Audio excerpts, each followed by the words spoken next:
about the last two games and kind of how you guys responded?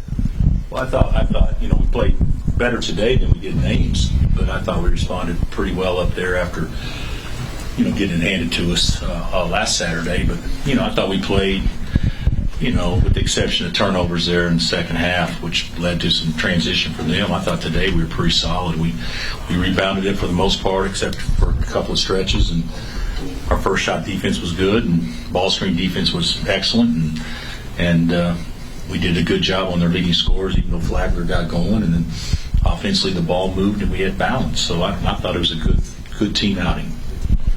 You guys that were just in here praised Joe and DeJuan especially for their job on Akinjo. Well, he's not going to do that very often, if ever again. But he had to take hard shots. I mean, they made him work, and so that was good. And the job that we did on Flagler the first half was also good. Of course, he got loose the second half a few times.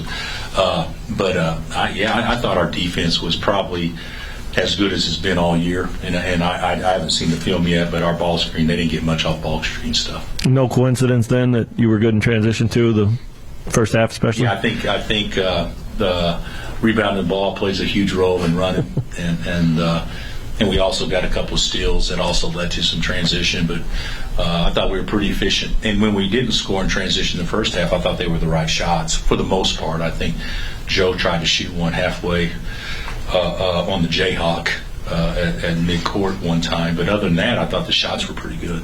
Also, what did you think about Ochai being back out there? Did you see any rust or anything? No, I really didn't. Teams are going to try to take some things away, and I don't think that he probably had his best game, but I think his presence gives everybody else confidence and allows them to have better games. So 18-9 and 32 minutes or whatever it was, I think is still a pretty good stat line for a guy in 31 minutes. That pretty good stat line for, I'm sure, the leading candidate for Player of the Year.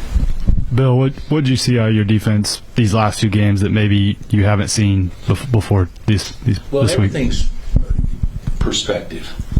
If you have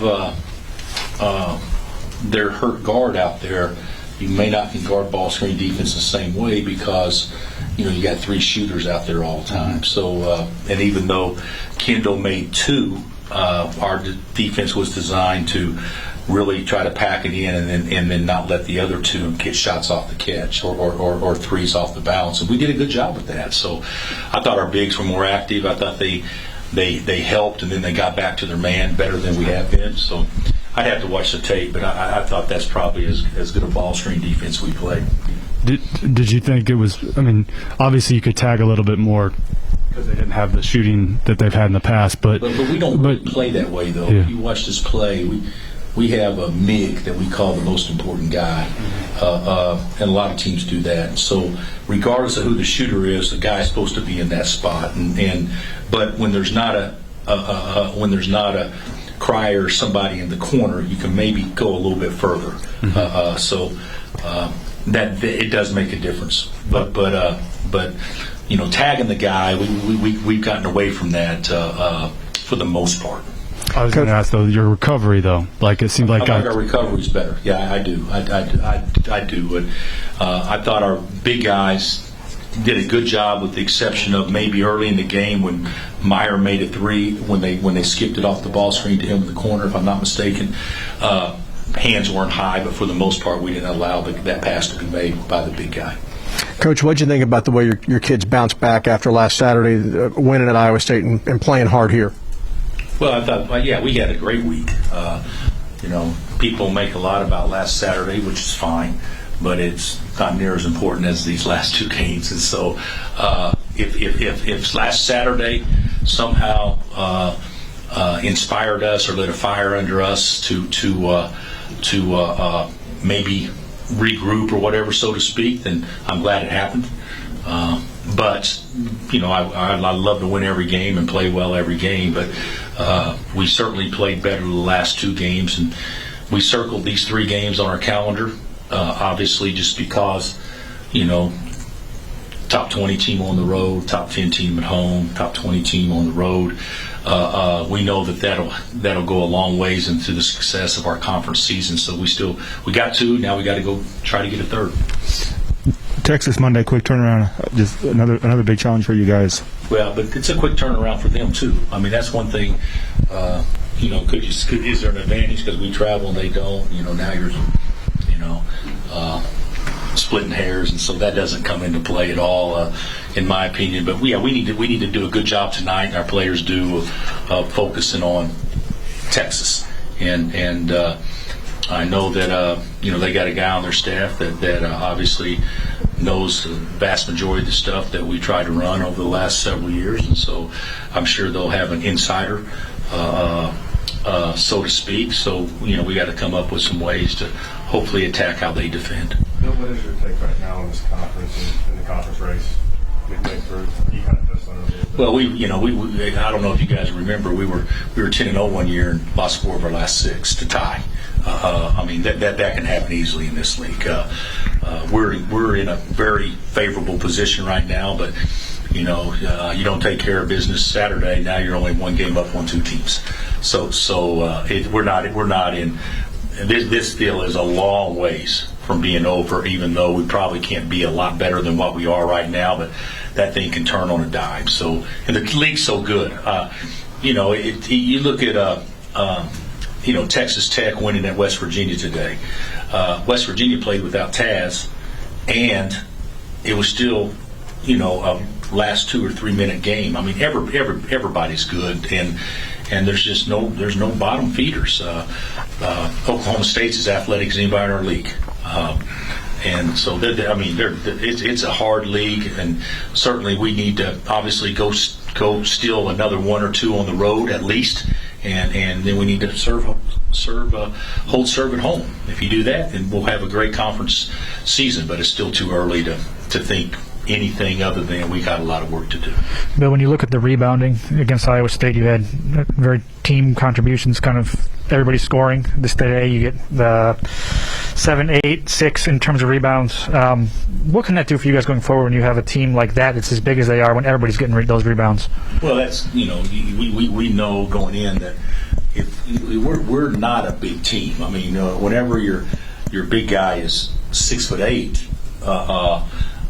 your second biggest guy is 6'8". Even though he's a good defensive rebounder, he's not the explosive above the rim type rebounder. So we know we got to gang rebound. We know we got to hit somebody and go and rebound the ball with 2 hands. And with the exception of, obviously, there are stretches in the second half, but I could be wrong, guys. We were up 4 in the rebounding battle the first half, but it felt like we were up 12 with 5 minutes left. It felt like we dominated the glass, and I felt like they dominated the glass, but didn't have much to show for it the last 5 minutes. So we were pretty fortunate. But it's a big key. And to someone's point earlier, you rebound the ball, you get a chance to run, and we're pretty good in transition. Yeah, hey, Bill, how's Joe doing? He went down with holding his knee yesterday. I assume he's fine. He told me that he thought it popped out of place, which I don't think Joe has a lot of expertise in orthopedic,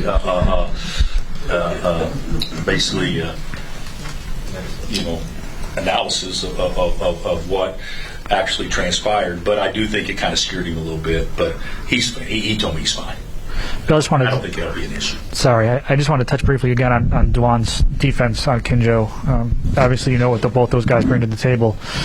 He played a remarkable game the other day, played well again today. What can this now do for him going forward, having set the tone defensively for these guys? You know what? You guys, and I'm not trying to be negative, you make a bigger deal than what it is.